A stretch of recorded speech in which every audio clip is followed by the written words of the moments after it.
ഷാഫിഈ മദ്ഹബുമായി കാണുന്ന നേർച്ചകൾക്കോ ജാറങ്ങൾക്കോ മഖബറകൾക്കോ ഒരു ബന്ധവുമില്ല. ഇത് ഷാഫിഈ മദ്ഹബിൽ പോലും പറഞ്ഞിട്ടില്ല, ഒരു മദ്ഹബിലും പറഞ്ഞിട്ടില്ല. ഹനഫിയിലുള്ള, മാലിക്കിലുള്ള, ഷാഫിഈലുള്ള, ഹംബലിലുള്ള കൊണ്ടുവരും നിങ്ങൾ തെളിവ്.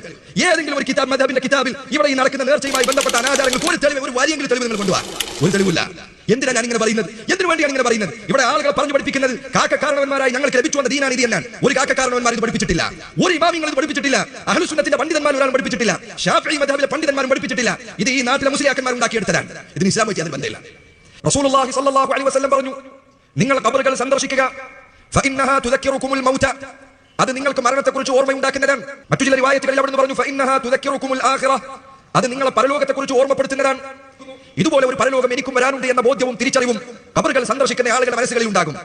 ഈ ചിന്തയുണ്ടാക്കാൻ, ഈ ഓർമ്മയുണ്ടാക്കാൻ ഖബർ സന്ദർശനം സഹായകമാണ്.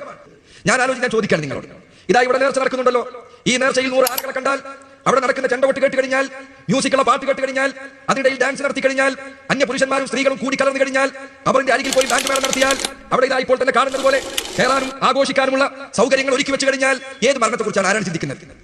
ഇത് ഏത് ഇസ്ലാമിൽ പഠിപ്പിക്കപ്പെട്ട സിയാറത്താണ്? ഖബർ സിയാറത്ത് എന്ന പേരിൽ നിങ്ങൾ നടത്തിക്കൊണ്ടിരിക്കുന്ന ഈ പ്രവർത്തനങ്ങൾ, അതിൽ ഇസ്ലാമികമായ പാകപ്പിഴവുകളുണ്ട്.